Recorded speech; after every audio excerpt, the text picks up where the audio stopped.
I don't care what you say he is. Show me the certification or take the dog outside, now. I don't need to show you paper, officer. Last warning! My paper! Step away from the animal! I do not touch my dog. Back up! You got to, all right? Stop resisting! At 7:45 p.m., the lobby of the Oak Room was quiet. Diners at the front tables were eating in low light. The atmosphere was deliberately hushed. Eli Payton stood near the heavy wooden hose stand. He was wearing a faded canvas jacket, dark jeans, and heavy work boots. Sitting directly at his left heel was Bruno, a large sable German shepherd. Bruno wore a plain black tactical harness. There were no bright neon patches, no "pet me" warnings, no muzzle. The dog was completely silent. His eyes calmly tracked the waiters moving between the tables, but his body remained completely anchored to Eli's side. Before we see the exact second this cop threw his career away, drop a like, hit subscribe, and tell me in the comments, where are you watching from? The heavy glass front doors swung open. Officer Stanton walked in. He had been flagged down outside by the restaurant manager, Mr. Gates. Gates stood nervously near the coat check. He pointed a shaking finger toward the host stand. He just walked right past me. I told him no pets allowed in the dining room. He completely ignored me. People are getting up from their tables. Stanton barely looked at the manager. He looked across the lobby at the man in the cheap jacket and the massive dog. "I'll handle it," Stanton said. He unclipped his shoulder radio mic, adjusted the heavy leather duty belt on his waist, and walked across the lobby. Stanton didn't pause to assess the scene. He didn't notice the dog's unnatural, trained stillness. He walked straight up to Eli, aggressively closing the distance. He stopped less than 3 feet away, deliberately invading the man's physical space. "Sir, you need to remove the animal from the premises right now," Stanton ordered. His voice was loud, harsh, and deliberately projected. It cut straight through the quiet restaurant. The clinking of silverware stopped. Diners at the nearest tables turned around to watch. Eli didn't raise his voice. He didn't take a step back. He kept his hands open, palms empty, and completely visible at his sides. "He's a service animal," Eli replied evenly. "Manager says he wants you out," Stanton said. He rested his right hand flat on his duty belt, just inches away from the grip of his holster. "I don't care what you call him. Show me his certification and your medical papers." "I don't carry them," Eli stated. Stanton's jaw tightened. "Then you're trespassing. Take the dog and walk out that door right now before I put you in cuffs." "You get 2 questions, officer," Eli said. His voice was completely flat. Stanton stared at him. The silence between them stretched out for 3 heavy seconds. "That's not one of them," Eli continued, never breaking eye contact. Stanton's ego flared instantly. He was used to immediate, unquestioning compliance on the street. He was not used to a calm, deadpan refusal in front of a wealthy restaurant crowd that was now openly staring at him. He felt his authority slipping. "I'm not asking you again," Stanton barked, his voice echoing off the high ceiling. "Show me the tags or step away from the dog." It was an impossible command. Eli stood his ground. "I am not leaving, and I am not leaving my dog." Stanton bypassed the verbal argument completely. He lunged forward. He reached his left hand aggressively toward Bruno's black harness, intending to physically drag the animal out the door. Bruno didn't growl. He didn't bare his teeth. He didn't break his sit. But Eli moved. Instinctively, smoothly, Eli stepped laterally. He placed his own body squarely between the officer's reaching hand and the dog. He didn't raise his fists. He didn't push back. He just took the physical space, becoming a solid human shield. "Do not touch my dog," Eli commanded. Stanton perceived the block as a direct physical challenge. "Stop resisting!" Stanton screamed. He grabbed a thick fistful of Eli's canvas jacket right at the collar. He used his forward momentum to violently shove Eli backward. Eli's heavy boots slipped on the highly polished marble floor. Stanton stepped inside Eli's guard, hooked his heavy-duty boot behind Eli's leg, and drove his entire upper body weight forward in a forceful takedown. The impact was brutal. Eli slammed face first into the hard marble. The sound of bone hitting stone cracked like a gunshot through the room. Several people gasped aloud.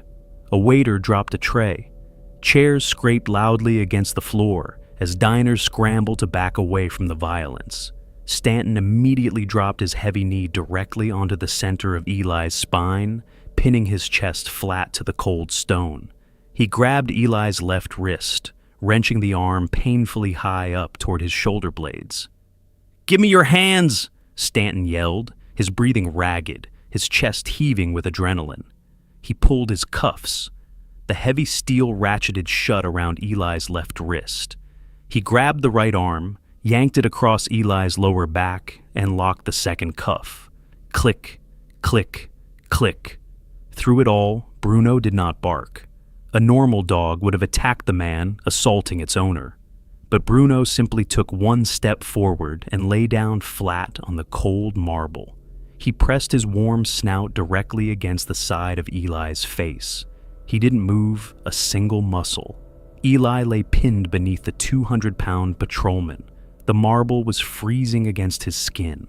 A thin line of blood started to pool under his jaw from the impact. He looked at his dog. Then he spoke. His voice was dangerously calm, muffled against the stone floor. "Check my right pocket." At 7:48 p.m., the silence in the grand lobby of the Oak Room was absolute and suffocating.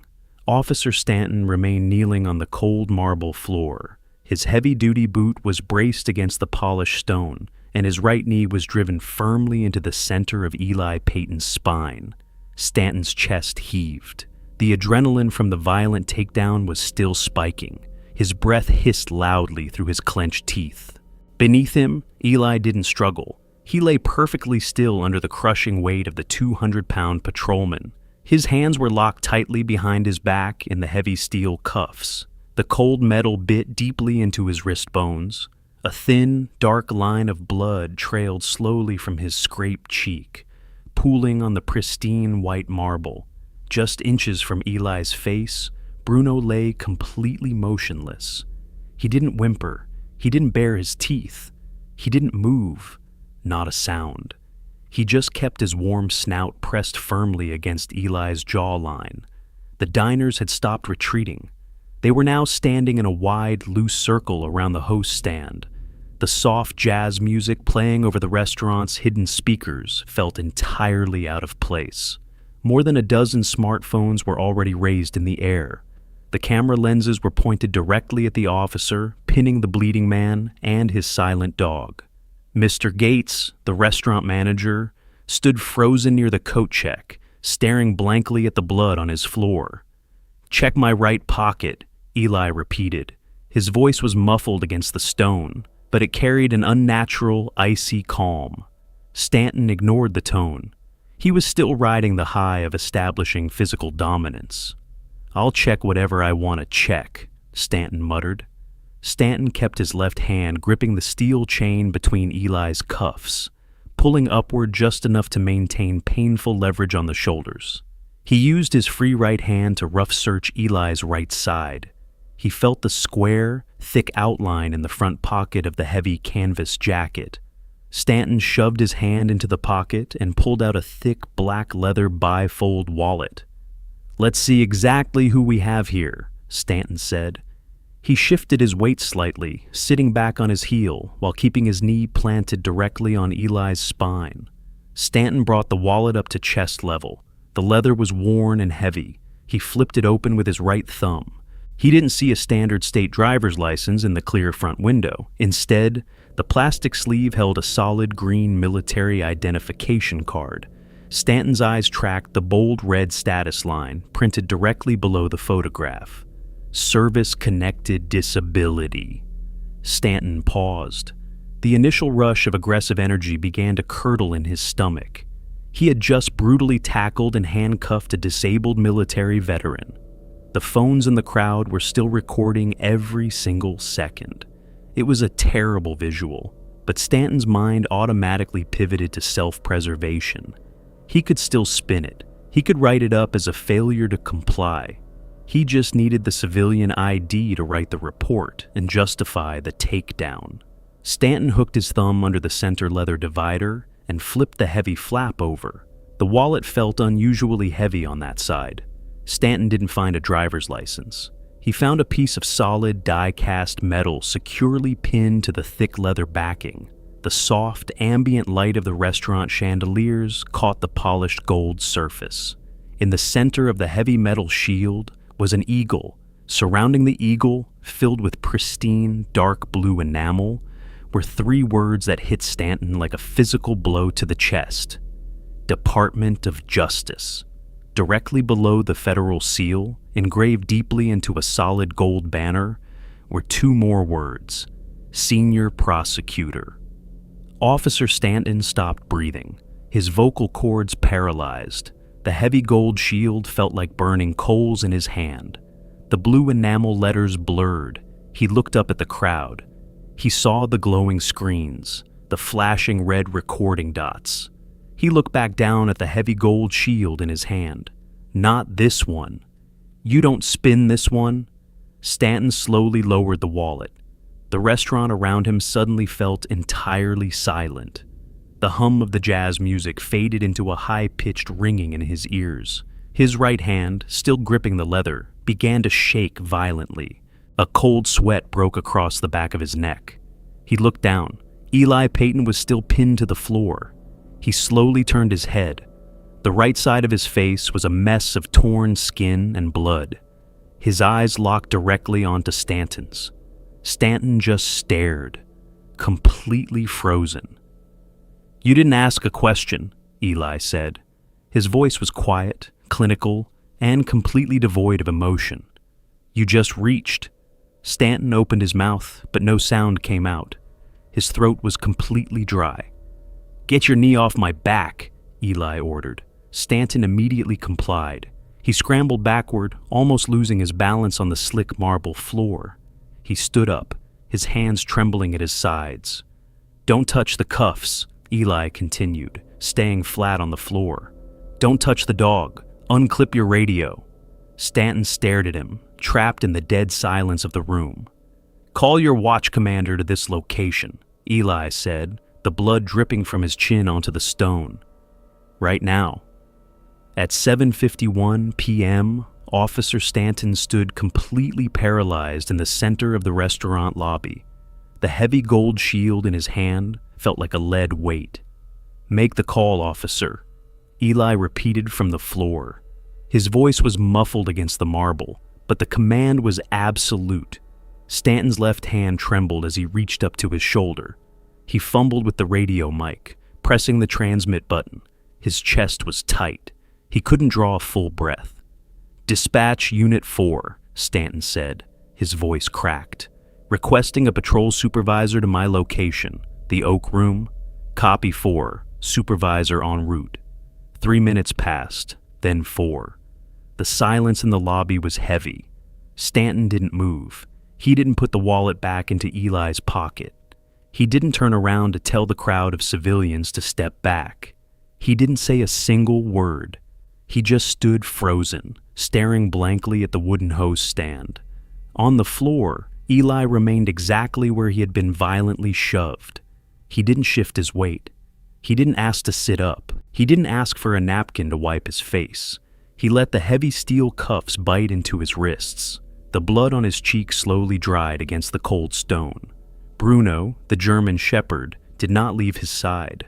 The dog remained flat on the marble, his amber eyes open, his warm snout pressed firmly against Eli's jaw. Eli stayed completely flat.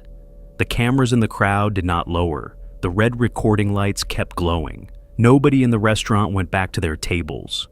Through the heavy glass doors, the red and blue emergency lights of a Ford Police Interceptor SUV cut through the dark street. Sergeant Nelson pushed through the doors. He stopped immediately inside the entryway. His eyes methodically scanned the scene. He saw the circle of diners holding up phones. He saw the massive silent dog. He saw the blood smeared on the white marble floor. And he saw his patrolman standing over a handcuffed man, looking completely vacant. Nelson walked past the crowd. He stopped next to Stanton. "What do we have, Stanton?" Nelson asked. His voice was low and flat. Stanton didn't speak. He just slowly raised his right hand and held out the open leather wallet. Nelson looked down. He saw the military ID first. Then his eyes shifted to the heavy gold shield pinned to the leather. Department of Justice, Senior Prosecutor. Nelson's posture instantly rigidified. He looked past Stanton, staring directly at the man handcuffed on the floor. Nelson recognized the face. He had testified in front of him in federal court 2 years ago. Nelson walked straight past his patrolman. He reached onto his duty belt and pulled out his universal handcuff key. "Mr. Payton," Nelson said, keeping his voice neutral. "Let's get these off." Nelson knelt down on the marble. He reached for Eli's left arm. Eli immediately shifted his weight, pulling his wrists away from the sergeant's reach. "Do not touch these cuffs," Eli stated. His voice was projected, loud enough to be recorded by every smartphone in the lobby. Nelson stopped. His hand hovered over the steel chain. "Eli, let's take the steel off and figure this out," Nelson said. His eyes darted to the blood on the floor, then to the glowing phone screens in the crowd. He reached for the arm again. "I'm not going anywhere," Eli said, his cheek still pressed to the floor. Nelson slowly lowered his hands. "These cuffs stay exactly how we put them on," Eli continued. He turned his head slightly, locking eyes with the sergeant. "This gets documented, right here, on this floor." Nelson looked at the torn skin on Eli's face. He looked at the blood. "He went straight to force," Eli stated. He didn't ask a single qualifying question. He just reached for the dog. Stanton took a panicked step forward. "Sergeant," he refused to show his papers. "Shut your mouth, Stanton," Nelson snapped. He didn't even look back at the patrolman. Eli kept his eyes locked on Nelson. "Call internal affairs," Eli ordered. A heavy pause fell over the officers. The only sound was the soft clicking of phone cameras from the crowd. "Now," Eli said, "and get a duty captain down here." Nelson didn't argue. He looked at the phones, looked at Eli, and completely stopped trying to unlock the steel. "Take his body camera," Eli commanded. "Take it off his chest and bag it before he touches it." Nelson involuntarily glanced at the black plastic Axon camera mounted on Stanton's uniform. Stanton froze, his hand halfway to the device. "Do it right now," Eli said. Nelson stood up. He looked at the ring of civilians. He saw the red recording lights. He turned around and walked back to Stanton. "Sergeant, I thought it was a fake service dog," Stanton pleaded, his voice breaking. "I didn't know." "Give me the camera," Nelson ordered. "Sergeant, please." "Take it off your chest, Stanton. You're done." At 10 a.m. the next morning, the private office of civil rights attorney Robert Quinn was quiet. Eli Payton sat in a high-backed leather chair. He wore a fresh, dark button-down shirt. The right side of his face, from his cheekbone down to his jaw, was covered by a thick white medical dressing. Sitting directly on the thick carpet at his feet, completely silent, was Bruno. Quinn sat across the wide mahogany desk. He didn't look at Eli. He was staring directly at a 65-inch monitor mounted to the wall. He held a wireless mouse in his right hand. They were watching Officer Stanton's uploaded body camera footage. The audio from the restaurant lobby filled the office. It was raw and loud. "Show me the tags or step away from the dog," Stanton's voice echoed from the speakers, harsh and aggressive. "I am not leaving, and I am not leaving my dog." Eli's voice played back, calm and level. Quinn watched the screen. The high-definition video showed Stanton's left hand violently reaching into the frame toward the dog's black harness. It showed Eli stepping smoothly in the way, taking the space. Then, the footage accelerated into chaos. The camera jerked wildly. The heavy, sickening crack of Eli's face hitting the marble floor blasted through the office speakers. Quinn clicked the mouse. The video froze. The frame was locked. It showed Stanton's heavy-duty boot firmly planted on the floor. It showed Eli pinned to the marble, blood already pooling under his chin. And it showed the dog, lying perfectly still next to him, his snout pressed to Eli's face. Quinn let go of the mouse. He leaned back in his leather chair. The silence in the office was heavy. "He didn't ask the questions," Quinn stated. His voice was completely flat. Eli didn't say anything. He just looked at the frozen frame on the wall. "He reached for the animal," Quinn continued. "He went straight to force." Quinn paused. "On a compliant guy." Quinn leaned forward, resting his arms on the desk. "He doesn't have cover," Quinn said. He looked up at the frozen screen, staring directly at the heavy black boot on Eli's back. "Not after that." Quinn opened a thick manila folder on his desk. He pulled out a blue-backed legal document and slid it across the polished mahogany. "Excessive force," Quinn said, tapping the heavy paper. He paused. "Unlawful detainment." He paused again, looking at Eli. "A DA violation." Eli looked down at the document. He turned to the last page. The damages were printed in bold black ink. $2,500,000. "The city is going to try to push this to discovery," Eli said, staring at the number. Quinn shook his head. "No, they aren't." He pointed at the frozen video on the screen. "They'll see this," Quinn stated with absolute certainty. "They'll fold." Quinn picked up a heavy silver pen and held it out across the desk. "We are naming the department," Quinn said, "and we are naming Officer Stanton personally. He stepped completely outside of policy. They'll drop him." Eli took the silver pen. He uncapped it. He signed his name on the claimant line in black ink. The scratching of the metal pen was loud in the quiet room. Quinn took the document back. He folded it sharply and slid it into a heavy envelope. "I have a courier waiting downstairs," Quinn said. "This gets time-stamped at the city clerk's office before noon. Stanton gets served by the dinner. 72 hours later." The glass-walled conference room in the city attorney's office was completely quiet. The chief of police sat on one side of the long mahogany table. A representative from the police union sat next to him. Across from them sat the lead city attorney.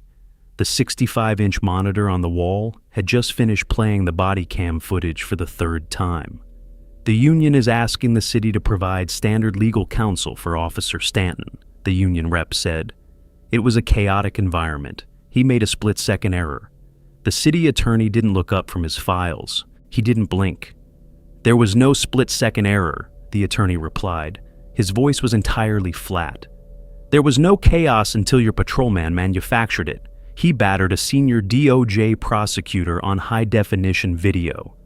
The union rep leaned forward. "He thought the animal was a threat to—" "He didn't think," the attorney cut him off.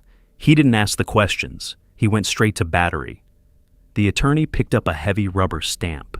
He pressed it hard into a red ink pad, then slammed it down onto the front page of Officer Stanton's personnel file. The red ink bled into the paper. Non-indemnification. "The city is severing all liability," the attorney stated. He slid the file across the table. "We are not defending him. We are not paying his legal fees. The department is cutting a settlement check for $2.5 million today to keep this out of federal court. Stanton is on his own." Cut to the 44th Precinct locker room. The room was empty except for two men. Thomas Stanton stood in front of his open metal locker. He was already in civilian clothes, jeans and a plain gray t-shirt.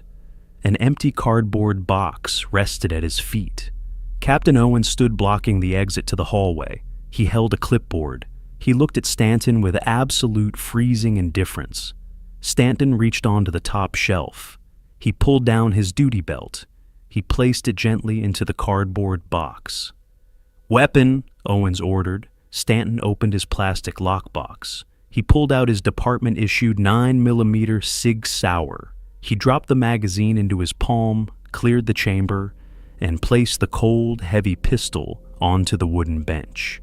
He placed the 3 loaded magazines next to it. "Shield," Owen said. Stanton reached into his front pocket. His fingers trembled as he pulled out the silver, star-shaped badge. He held it in his open palm. He stared down at the engraved numbers. The locker room was dead silent. Stanton slowly turned his wrist and dropped the badge onto the wooden bench next to the gun. The metal clanked sharply. Owen stepped forward and dropped a thick manila envelope into the cardboard box. "The city paid the settlement," Owen stated. $2.5 million. Stanton stared at the envelope. His hands felt completely numb. "But they denied indemnification," Owens continued. Stanton looked up. The color drained from his face. "What does that mean?" "It means the city paid," Owens replied coldly. Stanton swallowed hard. "And now they are coming for you," Owens said. "Every single dollar." Owens stepped back, opening the door to the hallway. "They will garnish your civilian wages. They will place a lien on your house. You are ruined, Thomas. Empty your locker and get out of my building." Cut to the exterior. A bright, crisp Tuesday afternoon. Eli Payton stood on the sidewalk outside a busy downtown park. The heavy white dressing on his face had been replaced by a smaller set of steri strips. Sitting directly at his left heel was Bruno. The massive German shepherd sat perfectly still, his amber eyes calmly watching the traffic. Eli reached down. He didn't say a word. He held a heavy braided leather leash. He clipped the thick, solid brass carabiner onto the metal ring of Bruno's black harness. Click. The sound of the heavy brass locking shut was loud and metallic. Eli stood up and started walking. Bruno stayed perfectly at his side. The camera stays fixed on the heavy brass clip on the black harness, catching the afternoon sun as they walk away. He gets 2 questions. He didn't ask. Drop a like, hit that subscribe button, and let me know in the comments. At what exact second did Officer Stanton realize his life was over? I'll see you in the next breakdown.